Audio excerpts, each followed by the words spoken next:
Elias Schutzman on the fishbowl from the Flying Eyes. Welcome. Thank you. It's a pleasure having you swim in the bowl with me. Sure, it feels good to be in the water. I'm ready. Especially with the heat that we've been getting. I don't know if Maryland has been experiencing the same heat wave Pittsburgh has, but um, we've had some hot ones lately. Yeah, it's pretty hot here. It's not unbearable. I was just on a road trip with my wife, going cross country, visiting different national parks and hiking and stuff. And when we drove back, we drove through Arizona and New Mexico and Texas, and that was just whew, we didn't get out of the car too many times in Texas, but when we did, it was like this hot, like furnace wind blowing in our faces. It was bad. I'm actually going to be taking a trip to Austin next month, so I'm going to be experiencing that heat firsthand.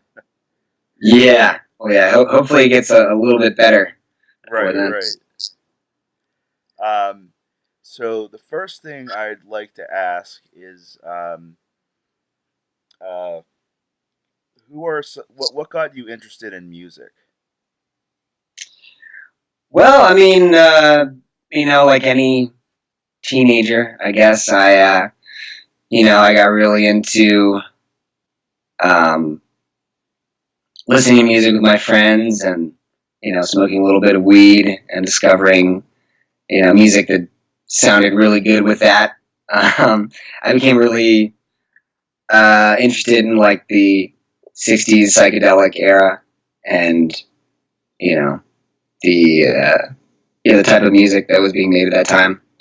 And so yeah, that was the first, I guess, the sort of foundational um, thing that got me started with music. And then me and some friends just decided we would try playing some instruments as well, and sort of trying to mimic the music that we really loved at that time. And yeah, little by little, we just got better at our instruments and kept writing songs. And yeah, Awesome. I really dig your sound a lot. Um, like I hear so many different eras in there, and I'm like an '80s kid, so I was like born in '88, grew up in the '90s, and I hear so many different genres in there, and it's funny you how you started out saying how you got into music because that's pretty much the same thing I do with my friends. Sit back, watch a good movie, smoke a little weed, and get into some new and exciting music. And I really dig your guys' sound a lot.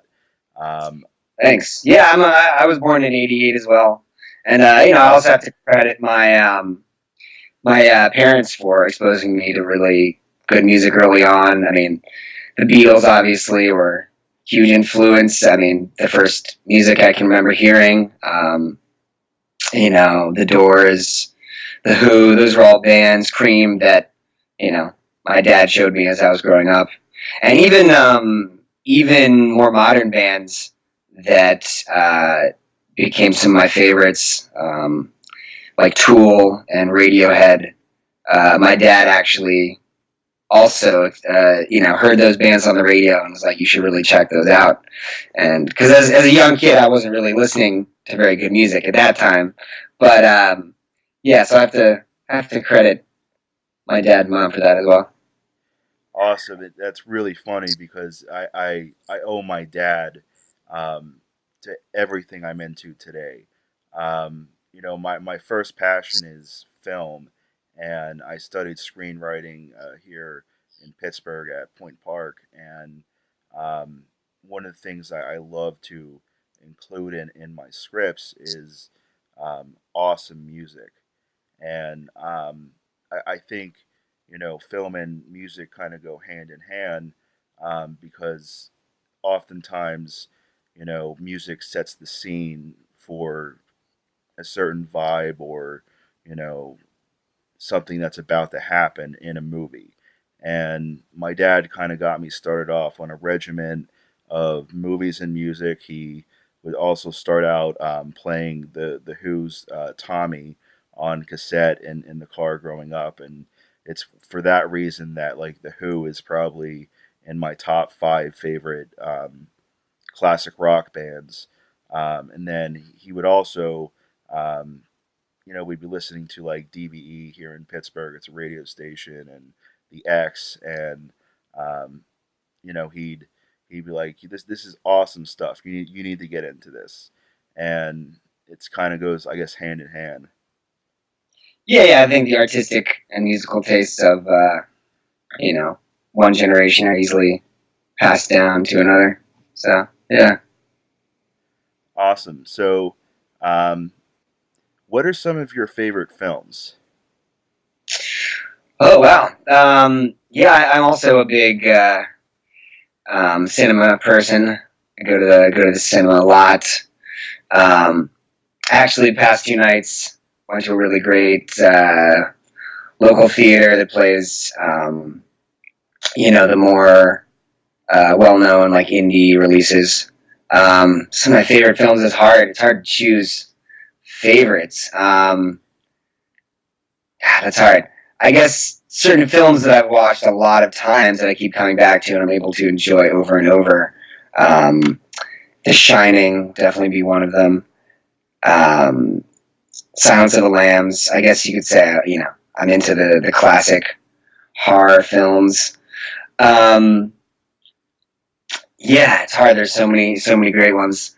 The other night I went and saw a revival of Jodorowsky's Santa Sangre from '89, which is kind of a surreal um, horror movie as well, but really really well made. Uh, yeah. Awesome. Well, I don't know if you know this or not, but a lot of Silence of the Lambs was filmed in Pittsburgh. Oh yeah, yeah, yeah. I didn't know that, but I know a lot of it. Certain parts of it in the uh, asylum take place in Baltimore, which is where I'm Right. from. So, I'm also, actually from Silver Springs, Maryland. That's where I was born. So okay, we're both Marylanders by heart. But gotcha.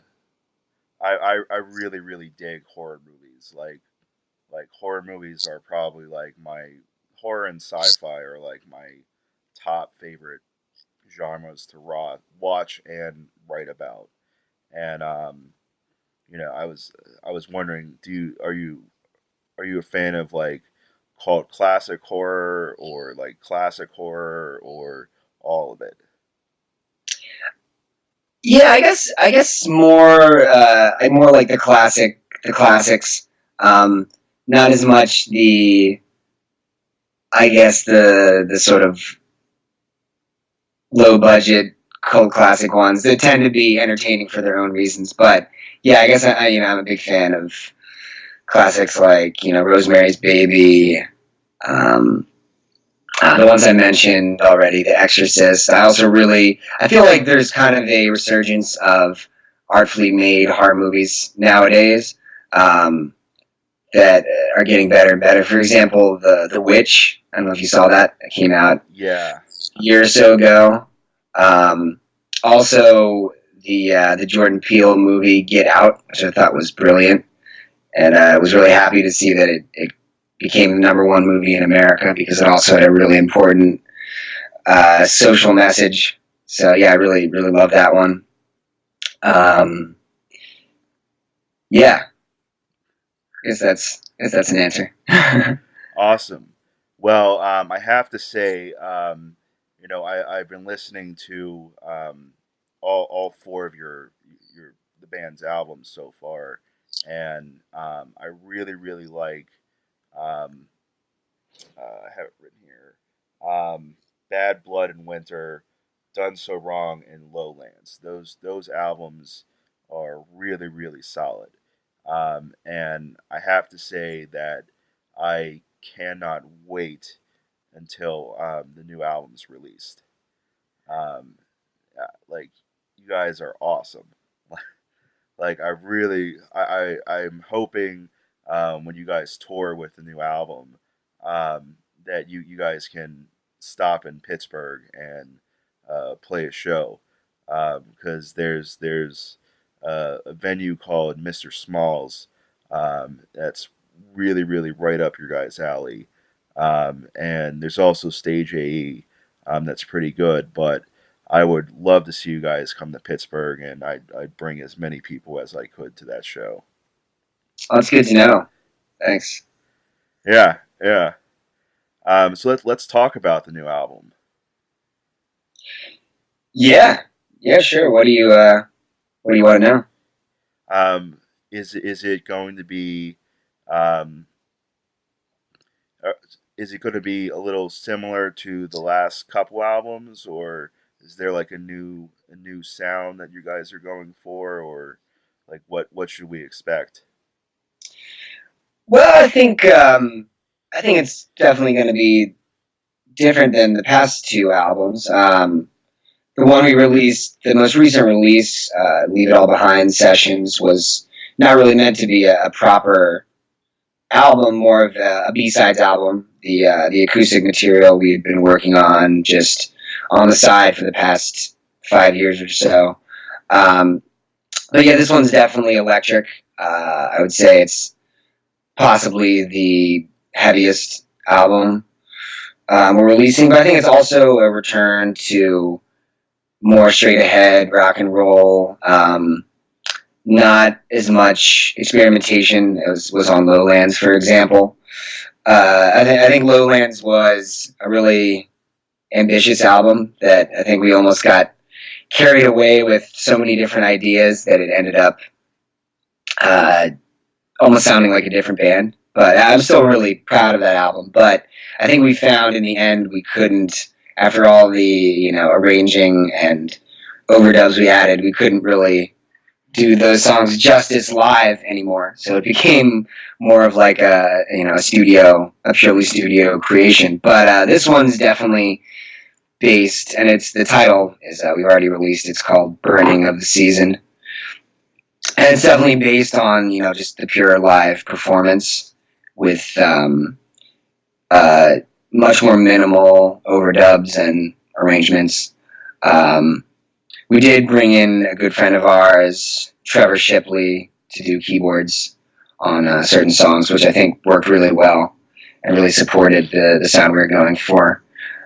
Um, yeah, but I think overall it's our most cohesive and the album we're probably most proud of sound wise. Awesome! I cannot wait to listen to it.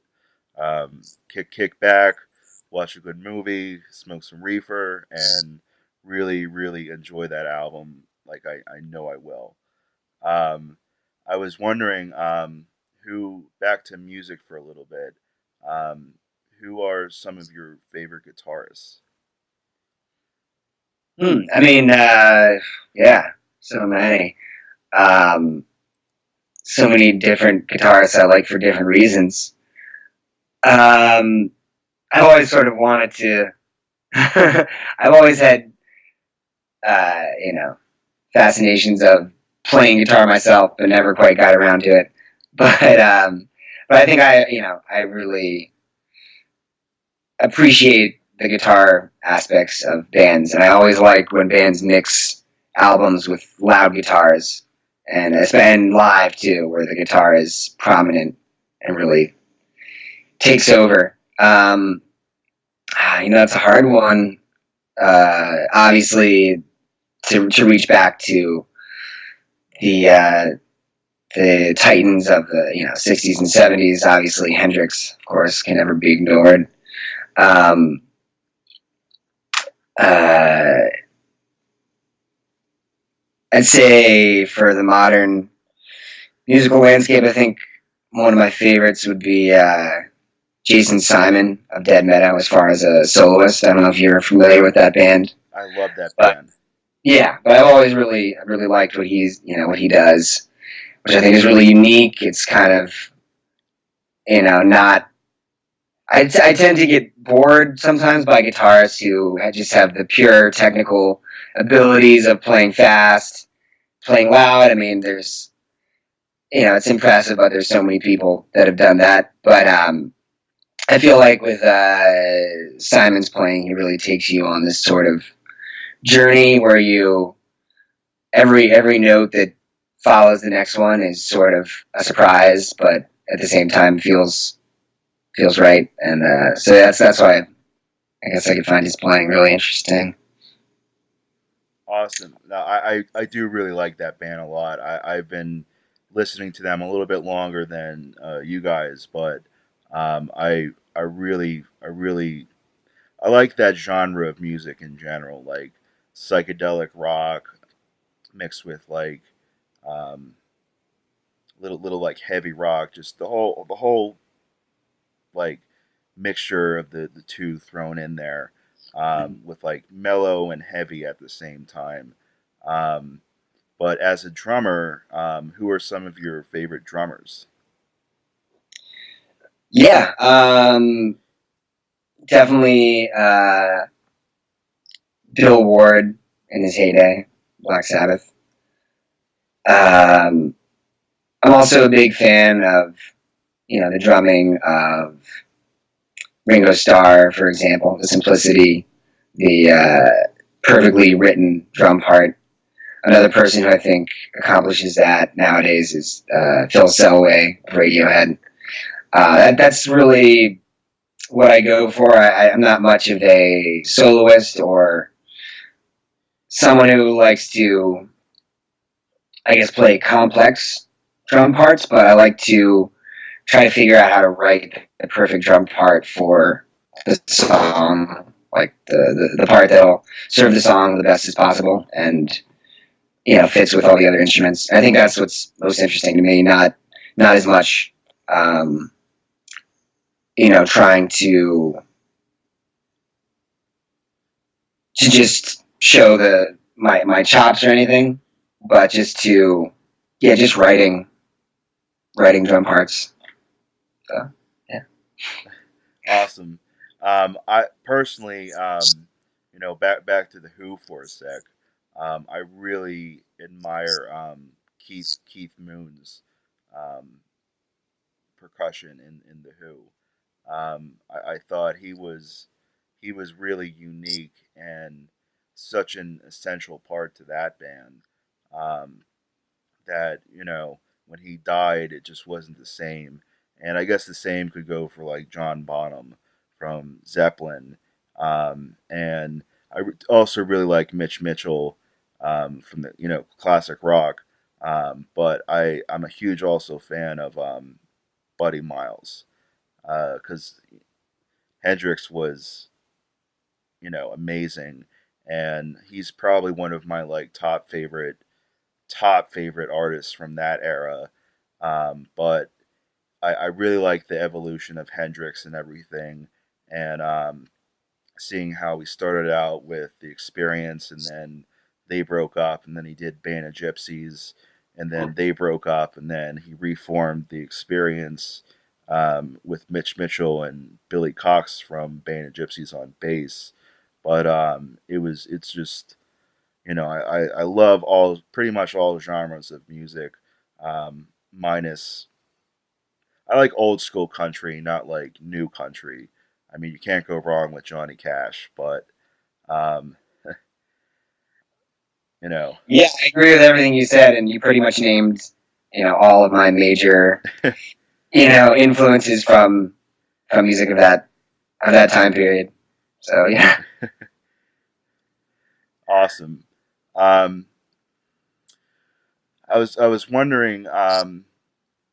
So we talked about movies, we talked about music. Do you have any other passions besides playing with the Flying Eyes? Well, yeah. I mean, I have a bunch of other projects as well. I'm also in a band called Black Lung, also with Adam of the Flying Eyes and Dave Cavalier, another good friend of mine. I also recently started a project with my wife, um, Stella Schutzman, and it's called Azuria, and it's a two-piece band that's very different from anything else I've ever done. I actually play keyboards in that band and compose the music on my laptop using GarageBand, which is, a very basic um, audio production program, but I find it works really well for me. So that's been exciting to delve into new realms of music, stepping away from the drums and composing songs from start to finish. And my wife is a really, really talented singer. She was trained um, in opera singing, classical singing for many years. And so yeah, we're creating some pretty unique stuff together that I'm excited about. Um, Even besides music, music's a huge part of my life. But um, I realize that it's very difficult to to purely make your living playing music, which has always been a goal of mine. But recently, in the past year, I've been working as a teaching artist for the Wolf Trap Institute for Arts, for early learning through the arts, which is part of the Wolf Trap National Park for the Performing Arts in Virginia.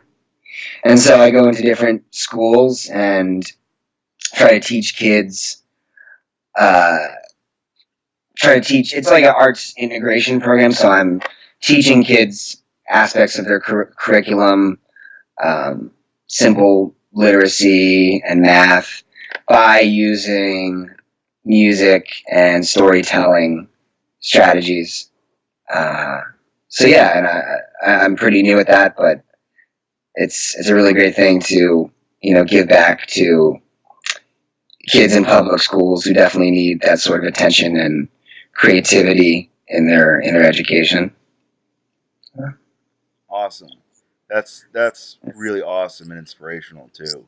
Um, do you have any favorite students that you see going anywhere? Well, what I do is I'm always going to different schools, so I never really I do like 11 different classes at a time in one school, and then I'm on to the next. So I never create incredibly strong bonds with the students individually, but it's for kids. Usually, I work with the 3 to 5 year old range, so it's really young kids, and you can really see the material affecting them day by day. And especially, I was working in a school in the spring that was pretty much all English language learning students, so immigrant children, and I could really see the difference immediately taking effect with their speaking skills throughout the residency. So that was really nice to see, and yeah, I think it's a great way for me to, as an artist, like give back to um, you know uh, underprivileged communities, especially, and to also make a decent living for myself at the same time, and being able just to live being an artist. So that's really exciting because I worked in bars and restaurants for so many years of my life, and that's it's fine. It's an easy way to get by as well and still have time to be a musician. But this way feels much more rewarding, and like I'm using my creativity while you know having a job. So that's been really really nice. That's awesome. That's really awesome. Um, I had a quick question about who does the artwork for your album covers. Well, pretty much for every album cover except for Lowlands, we work with this German artist named Kirik Julinski, who's pretty big in like the German, European retro rock, psychedelic rock scene as an artist. He's worked with a lot of different bands, and he's done the artwork for the new album as well. For the Lowlands album cover, I think because we decided to go, musically in a different direction with that, we wanted to have a different looking cover. So we found this strange photograph that a friend of mine had, or he found these slides in his parents' attic, these different slides from, I guess, when they were traveling, and the slides had mold on them, and they created this natural, very strange, abstract effect. And so it was just this picture from the inside of must have been a European church or something, but it was sort of eroding and deteriorating in this really trippy way, and that's where we found that one. Awesome. I can't wait to check it out because I have to be honest. Like I was doing a little bit of searching on Spotify, and one of the things that always attracts me to like discovering new albums and new artists is if they have a pretty awesome looking album cover, and it's like 9 times out of 10, it never fails me. Like if I find a band that has a cool album cover and I give them a listen, usually 9 times out of 10, it's a band that I end up falling in love with. And when I saw the album cover for Bad Blood in Winter, I was like, who are these guys? And I checked you guys out, and I like I said, 9 times out of 10, it always never fails me, and I've just fallen in love with your guys' music, and you know, I really hope you guys come to Pittsburgh at some point and play at some venue. I will definitely be there, with a handful of people, to support you guys. And I really, really dig your guys' music a lot, and you know, keep doing what you're doing. Thanks. Yeah, we actually played in Pittsburgh one time. I guess it was in 2011 or 2012. And it was at this place, I think it was called the Moose Lodge. Smiling Moose. Smiling Moose, okay, yeah. There you go. And there was a decent crowd at the show, and all these, like early 20 something guys in the audience just started taking their clothes off and were just like circling around naked, like a naked dude circle pit. It was totally bizarre. I'll never forget that. Well, to be fair, the Smiling Moose is located on an area of Pittsburgh called the South Side, which is notorious for people drinking.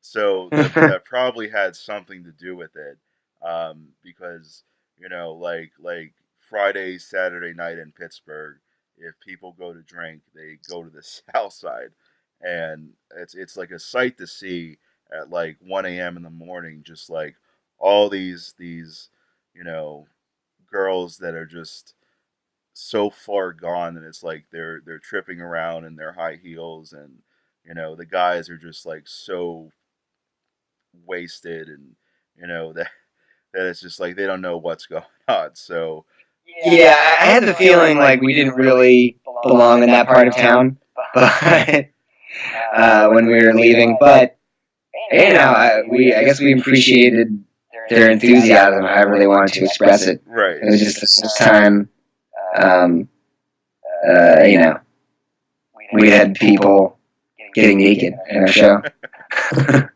Well, I'm glad to hear that your first show in Pittsburgh was a memorable one. Hopefully, the next one can be a memorable one, and draw a bigger crowd. Because, like I said, Mr. Smalls is it's like it's like the largest venue after you get from being like a bar band.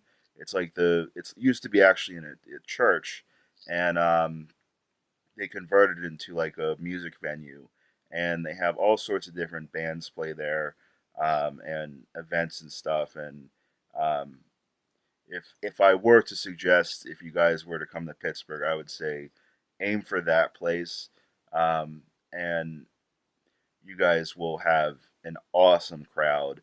I will make sure to spread the word, you know, that you guys did an interview with me, like everybody flocked to see the Flying Eyes. Great. Great. Awesome. Well, I think that's a good place to stop. I want to thank you for swimming in the bowl with me and chatting about music and movies and whatnot. Um, before I let you go, do you want to just talk about uh, burning of the season again? Just to Sure. Yeah. Well, yeah. Again, thanks for inviting me on, and yeah, it was a pleasure. Interesting fact about the new album as well as we recorded it in Brazil. We did a couple tours in South America, thanks to our really good friend Felipe Toscano and his brother Rodrigo Toscano of Braxis Productions. I have to give him a little shout out. And we met a really great producer in Rio de Janeiro who became a good friend as well, Gabriel Zander. And he has a studio called Super Fuzz Studios, or it used to be in Rio de Janeiro. I think he moved it now. But yeah, we linked up with him on the first tour and we recorded. Um, he gave us a free recording session to record one song. We did that, and ended up releasing it as a 7-inch. And then the next time we came back, we decided just to do the whole album with him. He also has produced a band that I'm also a big fan of called Mars Red Sky. I don't know if you know them from France. yeah, they're great. Yeah, he produced their last two albums, which I thought were really, really great, and that was another reason we were excited to work with him. And yeah, I think he just did a great job producing and also mixing the album. I think he has a really talented ear for mixing. So yeah, that's the backstory behind how that album got recorded. And yeah, it was just great to be, in a completely, in another country beside of our own, recording an album. I think there's the flavor of Brazil and Rio de Janeiro was definitely, made its way into, our spirits and our music during that time. And yeah, it's great. It's great fun. Awesome. Well, Elias, thank you again for taking the time to talk to me and swim in the bowl with me. I hope the water temperature was just right. Yeah, that's great. I feel refreshed. Awesome. Well, now you can get dry and have some lunch or something. And I look forward to having you on the show again. All right. Take care. Awesome.